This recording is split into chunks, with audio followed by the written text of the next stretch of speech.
Bonjour Bernard Sananès, Bonjour. Vous êtes président de l'Institut de sondage ELAB, institut de sondage qui, juste après le premier tour de dimanche, a publié un premier sondage, une prospective sur le second tour. 48% pour Marine Le Pen, 52% pour Emmanuel Macron. Les jeux sont faits? Non, pas du tout.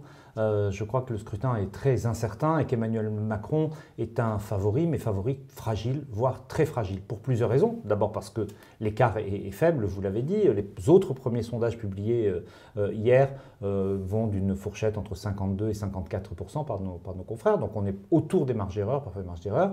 Et puis, deuxièmement, il y a une vraie interrogation, on va y revenir, sur l'attitude des électorats, des candidats éliminés du second tour. Qu'est-ce qui peut faire évoluer les gens qui sont indécis?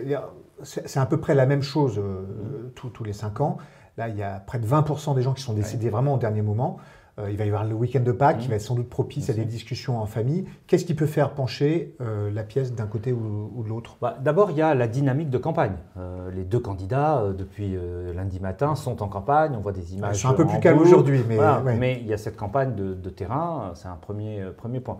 Deuxième point, il y a le débat. Le débat le mercredi prochain. Le débat de mercredi prochain peut être un moment décisif, d'autant évidemment que Marine Le Pen sera confrontée dans l'imaginaire des Français à sa performance ou à sa contre-performance de 2017. C'est le deuxième point. Et puis il y a également l'attitude de l'électorat de Jean-Luc Mélenchon qui est sans doute l'aspect le plus décisif, même arithmétiquement. C'est ce qui pèsera le plus sur le second tour de l'élection présidentielle. Alors précisément, Nicolas Sarkozy a apporté son soutien hier par les réseaux sociaux à Emmanuel Macron, qui s'est dit obligé, honoré.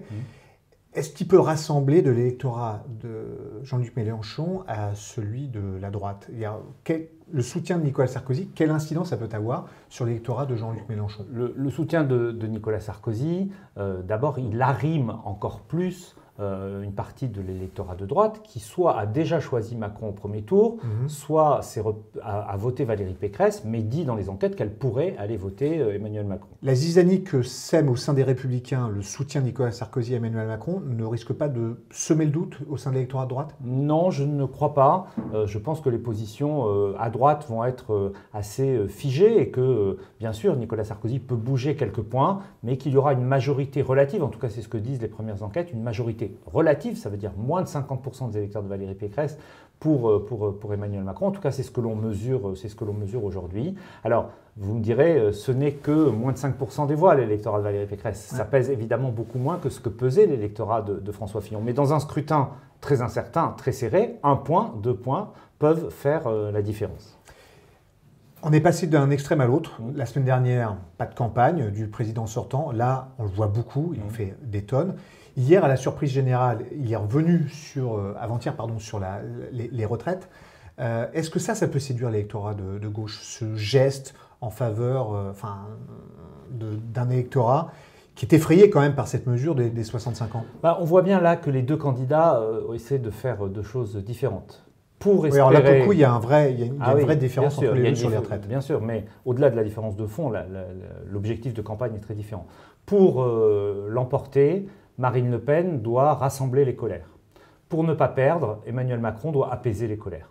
Et un des sujets majeurs, avec le pouvoir d'achat, ne l'oublions pas, c'est la question des retraites. Quand on regardait les enquêtes faites après l'entrée en campagne d'Emmanuel Macron, la mesure sur les retraites était à la fois la plus mémorisée et deuxièmement la plus rejetée. 7 Français sur 10 se déclaraient contre l'allongement de l'âge légal. Même dans l'électorat d'Emmanuel Macron, d'ailleurs, ce soutien était légèrement majoritaire. Cette mesure était soutenue principalement par l'électorat de droite. Donc on voit bien que c'est un objet de crispation et c'est un objet sur lequel, par rapport à cette idée du rassemblement des colères, évidemment, l'électorat de Jean-Luc Mélenchon peut retrouver une partie de l'électorat de Marine Le Pen. Mais attention, il y a pour Emmanuel Macron un risque de grand écart sur la question des retraites. Il y a pour Marine Le Pen un autre risque de grand écart. Je m'explique. Sur la question des retraites, évidemment pour Emmanuel Macron, risque de grand écart parce que c'est un totem pour la droite, c'est l'axe, l'emblème de la réforme, mais bien sûr que pour la gauche, c'est une mesure qui est perçue comme antisociale. Donc ça, c'est ce qui explique son changement de pied ou son recul enregistré hier. Et il y a un autre risque de grand écart pour Marine Le Pen, c'est sur l'immigration. Sur l'immigration, les positions de Marine Le Pen sont aux antipodes des souhaits et des choix des électeurs de Jean-Luc Mélenchon. Alors précisément, Marine Le Pen cherche à surfer, à agréger les colères. Elle parle beaucoup de pouvoir d'achat. on a un peu esquissé le reste de son programme. Est-ce que Marine peut devenir Le Pen, enfin le côté repousseur de Le Pen, avec des mesures sur l'immigration ou même sa politique internationale? Alors là-dessus, vous avez raison, c'est un point intéressant parce que autant rassembler, apaiser les colères, c'est très différent, mais par contre, sur la deuxième équation, ils ont finalement un même objectif, faire diminuer ou ne pas réactiver l'hostilité à leur rencontre. Emmanuel Macron a connu un moment d'hostilité très fort dans le pays, qui avait diminué sensiblement, qui s'est réactivé depuis son entrée en campagne. Qui n'a jamais été aussi fort pour un président sortant. L'impopularité, oui. L'hostilité, elle a été beaucoup plus forte au moment des Gilets jaunes, puis elle a diminué. Et donc tout l'enjeu pour lui, effectivement, c'est que le tout sauf Macron ne l'emporte pas. Et pour Marine Le Pen, bien sûr, qui a fait campagne en essayant de se dédiaboliser, en essayant d'affiner, de lisser son image, bien sûr, elle va être observée là-dessus. Pour voir si son image reste une image, je ne veux pas dire consensuelle, mais en tout cas moins clivante que dans le passé. Elle doit détailler aujourd'hui, ou plutôt préciser ses positions et son programme de politique internationale, notamment vis-à-vis de l'Europe. Joe Biden, hier, a parlé de génocide, c'est la première fois. Il a accusé Vladimir Poutine de génocide après l'avoir accusé de crime de guerre. On a appris hier qu'il y avait entre 20 et 22 000 morts, rien que dans la cité de Mariupol. Elle va devoir clarifier ses positions vis-à-vis de la Russie. Ça peut lui jouer des tours, ça peut la pénaliser? Écoutez, de ce que nous avons observé depuis l'entrée en guerre, l'invasion ukrainienne par les Russes, en tout cas, cela n'a pas été le cas. Elle a réussi à expliquer, je ne dis pas justifier, mais en tout cas à expliquer sa position. Et dans l'électorat, ça ne lui a pas coûté de points. La dynamique dans les sondages qu'ont connu les trois candidats, Macron, Le Pen, Mélenchon, cette dynamique du vote utile, elle s'est enregistrée depuis le début de la situation ukrainienne.